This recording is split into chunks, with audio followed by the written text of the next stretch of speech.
다음에 양띠.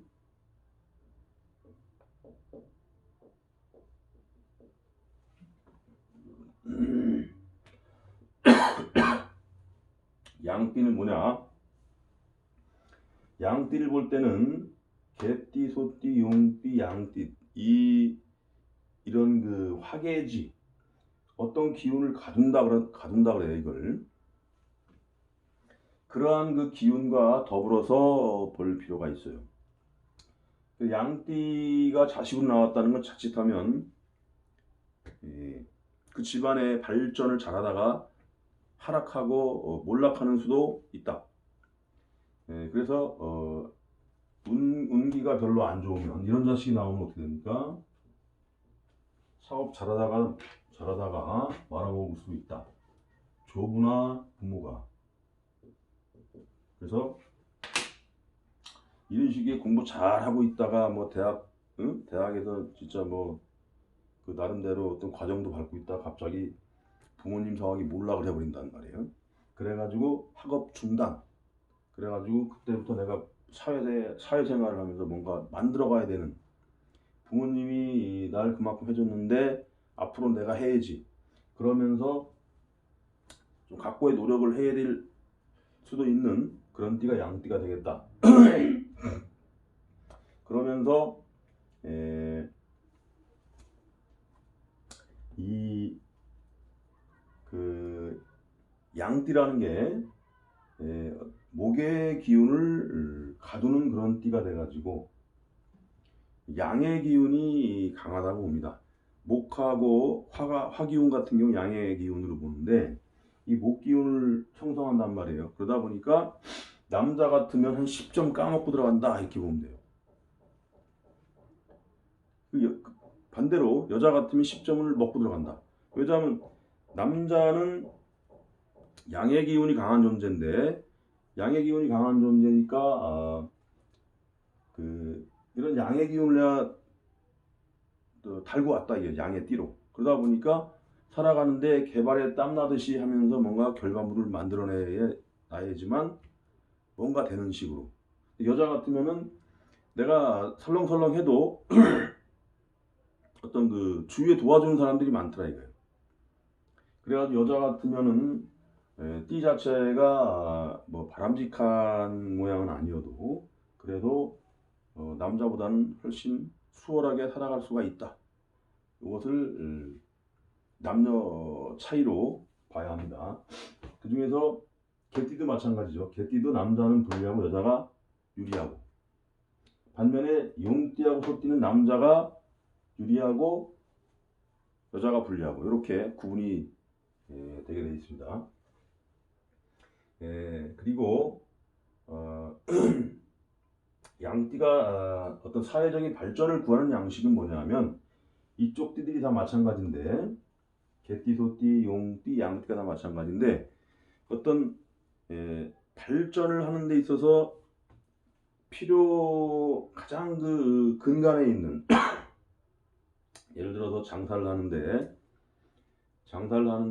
뭐 한 3, 400, 400벌이 꾸준히 되는 사업체가 있다 이거야. 편의점이 됐든 뭐가 됐든 무슨 가게가 식당을 하든 그런 가게는 기본적으로 살려놓고, 이거는 그 절대 없애면 안 돼요. 그래 놓고 어떤 다른 아이템을 해서 여기 계속 캐시카우 현금 인출기 만들어 놓고 그 새로운 사업을 벌리더라도 벌려야 된다. 즉 뭔 말이냐, 기존에 어떤 4,500벌이 하는 이 가게 정리해 놓고 털어가지고 새로운 사업에 하면 안 된다 이거예요. 그러다가 한번 망가지면은 이제 어떤 그 새로운 어떤 노력을 새롭게 해야 되는 것이고 어떤 비빌 언덕이 없어지는 것이죠. 이러한 것이 이제 고향을 등지고 객지로 나와가지고 발전을 구하는 사람들 유형을 보면 고향에다가 비빌 언덕은 만들어 놔야 된다. 뭐 하다못해 저기 밭을 일구고 살 수 있는 정도의 집이 있든가, 그러지 않으면 상가가 있어가지고 한 달에 뭐 1, 200이라도 나올 수 있는 상가를 그대로 두고 가든가. 팔지 말라 이거죠. 팔지 말고 도시에 가서 발전을 구하다가 안 되면 다시 들어와서 또 재기를 할 수 있는 그런 발판을 항상 보관을 해두고 있어야 된다. 가지고 있어야 된다. 그리고 나서 뭐 해외 지방을 나가던 뭐 해외를 나갈 때도 국내에 그런 정도의 사업체 내버려 두고 해외 나가서 발전을 구하다가 안 되면 다시 와서 또 재기를 하고 이런 식으로 안전장치는 항상 해놓고 어떤 그 일을 벌려야 되겠다.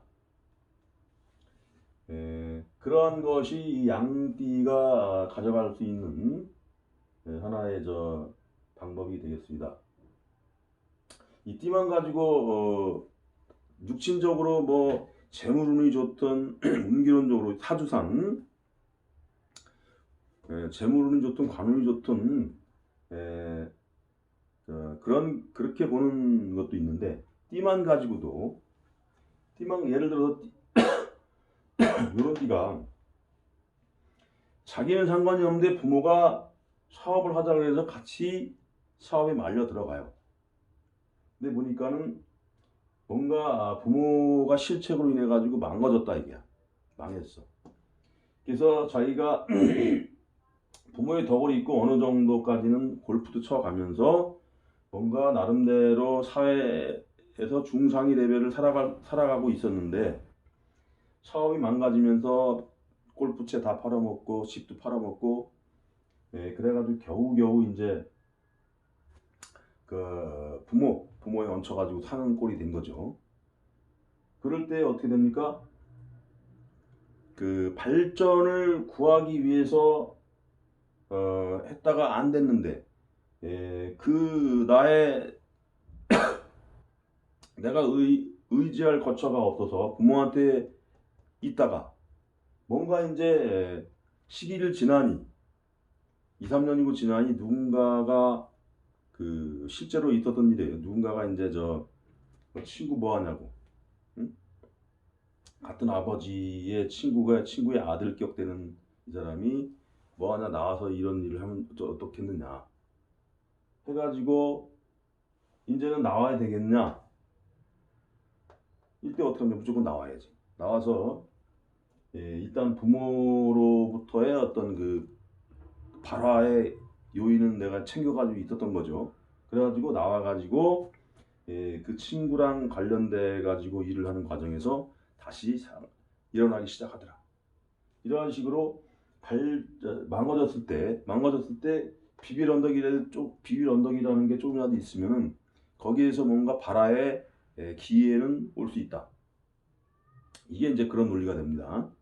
그럴 때에 어떤 발전이 될 것 같으면 이제 나와야죠. 나와가지고 그래야만 이제 거기서 이제 발전이 이루어지는 것이지. 이런 것들이 바로 띠만 가지고도 도사놈법으로 갈 수 있는 방법이에요. 육신적으로 좋고 나쁘고 떠나가지고 아예 그런 조건에서 바로 그냥 운명론적으로 맞아 들어가더라 이거지. 그래서 띠의 특징을 그렇게 이해하면 되겠고, 그래서 직업적으로도 투잡, 쓰리잡, 포잡 이상의 아이템은 반드시 구축하고 있어라. 그 중에서 알뿔이 되는 근거지. 아까 얘기한 건 뭡니까? 부모의 어떤 그늘이라는 것도 하나의 근거지가 된다는 말이에요. 그거조차 없으면 안 된다 이거지. 그래서 직업적으로는 다양한 어떤 그 아이템을 구축하더라도 알뿔이 될 만한 캐시카우는 충분히 반드시 가지고 있어야 된다. 버리지 말고. 그 다음에 운기론적으로 원숭이, 쥐, 소, 범, 토끼, 용띠 구간, 이 6년간은 상당히 사회적으로 주도력을 가지고 갈 수 있는 구간이므로 이럴 때에 강력하게 어떤 활동력을 구하고, 삼재가 오는 뱀띠, 말띠, 양띠 이런 구간에서는 가급적이면은 3, 4, 1원 하면서 신중한 포지션을 찾아가라. 그래서 이럴 때 왕창 성공하고 이럴 때 조금만 잃고, 또 12년 주기로 이렇게 계속 돌아가죠. 자축 인묘진 다음에 이게 12년 주기로 돌아간단 말이에요. 그리고 다시 또 오는 해자축 인묘진 요운까지 다시 또 발전을 구하기 위해서 또 밀어붙이고, 삼재에 해당하는 요때는 다시 또 바짝 엎드리고, 이런 것을 세 바퀴만 돌면은 양띠도 충분히 36년, 40년 돌아가면 거의 이제 노후 대비가 되는 나이가 되죠. 그때 가면은 큰 걱정 없이 부자로서 살 수 있는 방법이 되겠다. 운명적인 원초적인 운명적인 조건. 그다음에 운기론적으로 이렇게 따르고 요것만 잘해도 어렵지 않게 잘 살아갈 수 있고 부자로서 살아갈 수 있는 방법이 되겠죠. 거기에 또 중요한 게 뭡니까? 인맥이 중요하겠죠. 인맥은 돼지띠하고 토끼띠하고 공동 운명체로서 이 사람들하고의 관계를 잘하는 게 매우 중요하다.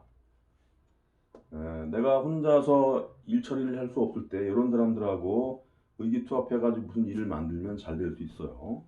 주로 나이 차이가 4살이나 8살 차이가 나겠죠. 위든 아래든. 그 다음에 이런 그 시너지를 내면서 내가 하는 일에 발전을 구할 수 있는 그 레벨, 그룹의 띠가 있다면 한편에는 뭐가 필요합니까? 내가 풀 수 없는 숙제가 있을 때 그것을 해결해 줄 해결사가 있어야 되겠죠. 그래서 우리가 멘토라고 그러죠. 멘토. 저 사람한테 내가 어떤 해답을 구할 수가 있죠. 우리가 역대의 대통령들을 보더라도 그런 자문 역할을 할 만한 사람을 주위에 꼭 뒀단 말이에요. 그런 사람들의 그 어떤 그 말, 그런 그 어드바이스 그런 것을 상당히 비중 있게 받아들여서 정책에도 반영하고 그랬단 말이죠.